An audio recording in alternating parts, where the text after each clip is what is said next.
नमस्कार पुष्पालक मित्रांनो, स्वागत आहे आपल्या फेट गुरु या यूट्यूब चॅनलवरती. मित्रांनो, आजच्या व्हिडिओमध्ये आपण आपल्या पशूंमध्ये होणारा एफ-एम-डी हा जो आजार आहे, तर हा आजार म्हणजे नेमकं काय? या आजारावरती आपण आपल्या पशूंमध्ये कुठल्या उपाययोजना करू शकतो? या आजाराची आपल्याला आपल्या पशूंमध्ये कुठली लक्षणं पाहायला मिळतात?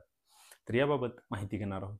तर मित्रांनो, एफ-एम-डी म्हणजे आपल्या पशूंमध्ये त्यांना त्यांच्या तोंडाचा किंवा त्यांच्या खुरांचा होणारा जो काही संसर्ग आहे, त्यालाच आपण एफ-एम-डी असे म्हणतो.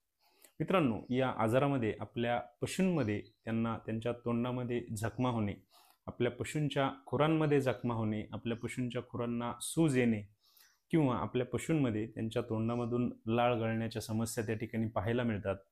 आपल्या पशूंमध्ये त्यांचे चारा खाण्याचे जे काही प्रमाण आहे तर ते कमी झालेले असते.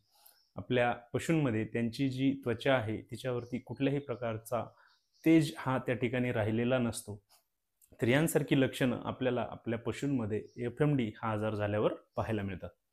मित्रांनो, आपल्याला जर या विषयावरती सविस्तर माहिती पाहिजे असेल, तर त्याचा व्हिडिओ आपल्या यूट्यूब चॅनलवरती अपलोड केलेला आहे. आपण आपल्या पशूंना या एफ-एम-डी आजारांपासून कसे दूर ठेवायचे, त्यासाठी कुठल्या उपाययोजना करायच्या, त्यासाठी मित्रांनो आपला जो यूट्यूबवरचा व्हिडिओ आहे, तर तो नक्की पहा. धन्यवाद.